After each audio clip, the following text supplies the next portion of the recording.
Today I'm going to be talking about the punishment of hell.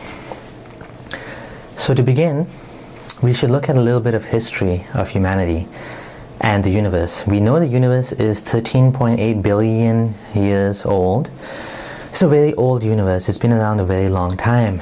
We know the Earth has been here, approximately 4.5 billion years ago. So the universe was created, it started Big Bang, and then 9 billion years later, a very long time later, the Earth was formed, shortly after the Sun was formed.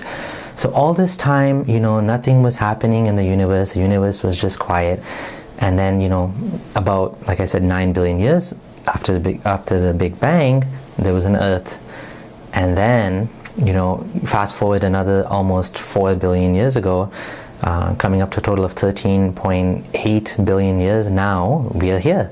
If you go back just, about 200,000 years, is when we have the earliest, evidence for humans. So humans have been here only 200,000 years. These are very early forms of humans. So all this time, there has been no humans for almost 13 plus billion years. Now humans are here now. God wants us to worship Him. Now let's look at the evidence and let's discuss this a bit to see if this makes any sense. According to Islam and according to Christianity as well, and many other religions, anyone that doesn't accept it will go to hell. Anyone that does not believe in the religion will go to hell forever. Now we are talking about basically 80% of humanity.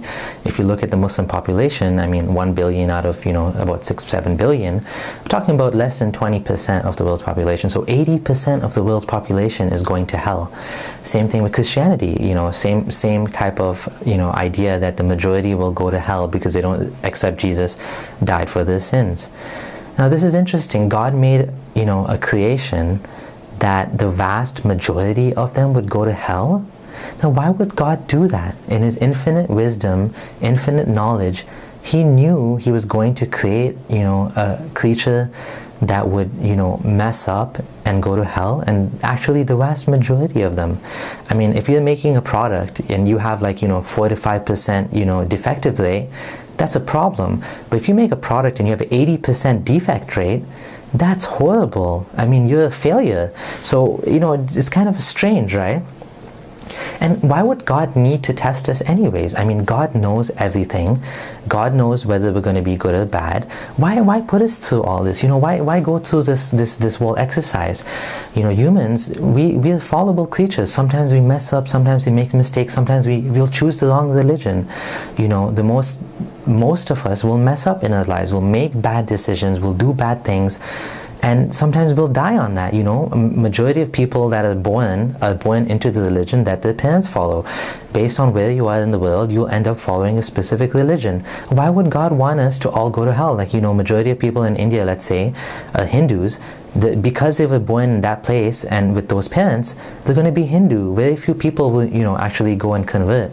So, and if you're born in a Muslim country, well, chances are you're going to be Muslim. If you're born in a Christian country, chances are you'll be Christian, to a Christian family. So, it's just, it's basically what your circumstances are. And of course, some people do choose to change the religion, but for the most part, the majority of people will be born on a specific religion, and that's where basically from the history. So when God does this to us, He's basically throwing people in hell for making the wrong decision with no chance to correct yourself. Once you go to hell, that's it. You messed up and that's it. You're going to be tortured in hell forever and ever. Now why would God do that to humanity? The majority of humans, even if you look at religious people, Sikhs, Hindus, Muslims, Buddhists, Jews, even people that don't believe in God, everyone's doing what they think, is best. Like, for example, Hindus are worshipping sincerely, Sikhs are worshipping sincerely, Muslims are worshipping sincerely, they're praying to God, people are asking Jesus, please, do this and do that, sincerely, out of love. And God is going to throw all of these people in hell. To me, this is a problem. It seems strange and bewildering, It's said in Prophet Muhammad is reported to have said that God is more merciful than a mother to a child. But would a mother truly throw her child in hell? In a fire? even if that child was bad, it was a bad kid and did some bad things, would she really want to torture him and hurt him? You know, if God is more loving than a parent, he would never do that. You know, looking at an example of a parent, a father or a mother, the child says to them, you know, the parent takes care of the child their whole life, they grow up, and when they're an adult, the child says, you know what, you did nothing for me. You know what, even though you paid for my school, you paid for my everything, you took care of me, and you know, you raised me, and you were always loving to me, but you know what, you did nothing for me, and you know what, you're not even my parent. I don't even want to accept you as my parent. You know what, I hate you. You're a horrible parent, and you're not even my dad, or you're not even my mom. Now tell me, what parent would throw the kid in hell for saying this? What parent would punish the kid? Because, you know, loving parents would forgive the kids, and they would say, you know what, maybe he'll change his mind. You know what, even if he doesn't love me, I still love him, and I still care for him, and I'm there for him. But now we're being taught that God, who is supposedly more loving than your own parent, is going to throw you in hell for rejecting him.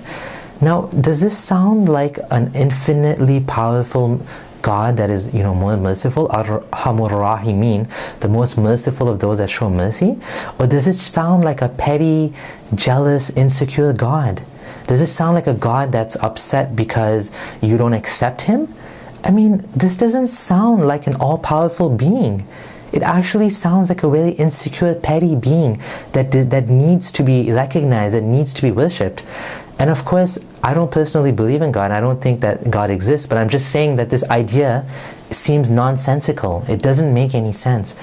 And you know what we find is it is the dictators and the brutal dictators of the world who insist that they must be recognized and they must be praised. And this is what we find. We don't find merciful, amazing, good people to be like this, and we would expect more from God. And I'm just going to quote from the Quran. I'm going to read a few things from the Quran. In chapter 25, verse 12 to 14, "But they have denied the hour, and we have prepared for those who deny the hour a blaze. When the hellfire sees them from a distant place, they will hear its fury and roaring. And when they are thrown into a narrow place therein, bound in chains, they will cry out thereupon for destruction." And Allah says in response, or maybe it's angels saying, "Don't cry this day for one destruction, but cry for many destructions." Meaning, you don't just wish to be dead once, wish to be dead more than once because of how terrible the situation you are in it. And it says in chapter 33, verse 64, "Indeed, Allah has cursed the believers and prepared for them a blaze. Indeed, those that disbelieve in our verses, we will drive them into a fire. Every time the skins are roasted through, we will give them another skin so they may taste the punishment. Indeed, Allah is ever exalted in might and wise."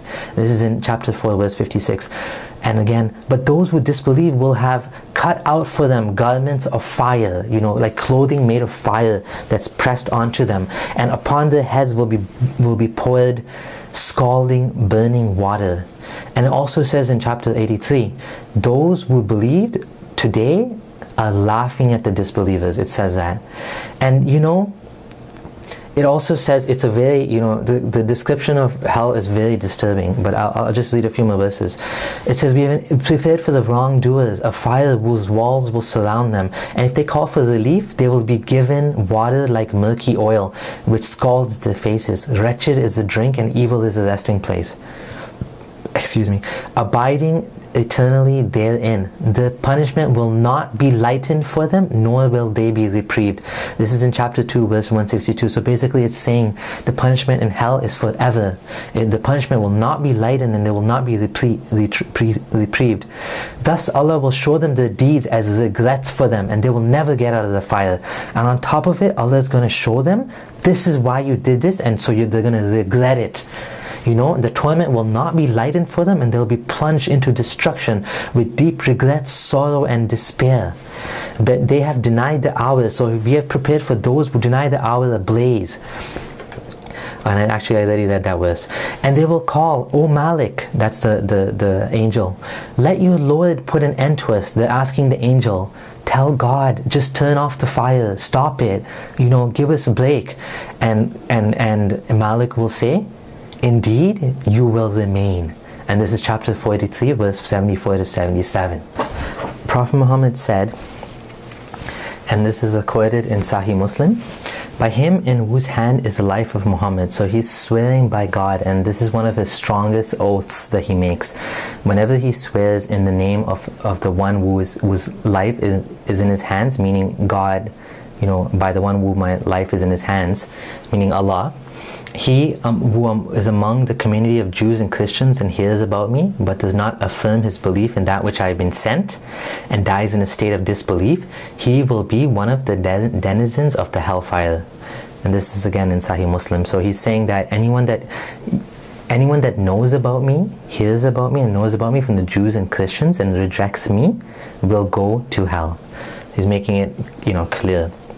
And also in Sahih Muslim, it says that death will come on the day of resurrection like a black and white ram, and it'll stand between paradise and hell. And then basically it'll be said to the people of paradise and the people of hell, do you recognize this? And they will say, yes, we recognize it's death. Then the command will be issued and it will be slaughtered. And then it will be said to those people of, O people of paradise, it is eternal and there is no death. O people of hell, it is eternal and there is no death. So it's saying basically that death is gone. Wherever you are, you're going to be there forever and ever. Now, just to summarize, the universe has been here for billions of years, and nobody was there. We just came about in the last, very short period of time. And all this time, what God didn't want humans to worship him, it's a strange idea. On top of that, 1.6 billion Muslims only out of, population of 6, 7, 8 billion in the world. All of the non-Muslims are going to hell, or the mass majority of them that actually have heard about the Prophet Muhammad and heard about Islam. Again, it doesn't make sense. Why would God need to do this to us? Humans are fallible and we mess up. We make dumb decisions. We fail. We make the wrong judgment. Why would God want to torture us eternally for making the wrong decision?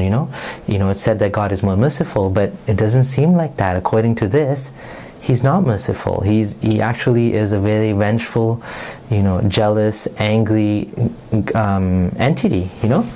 And this idea of a God that is like this, yet is the most powerful one that created the entire universe, it doesn't add up. It doesn't make sense. What makes more sense is that these religions are not true, and they are not actually from God, and somebody came with them in order to convince people to follow them. And that is my conclusion. Thank you for watching this video. Goodbye.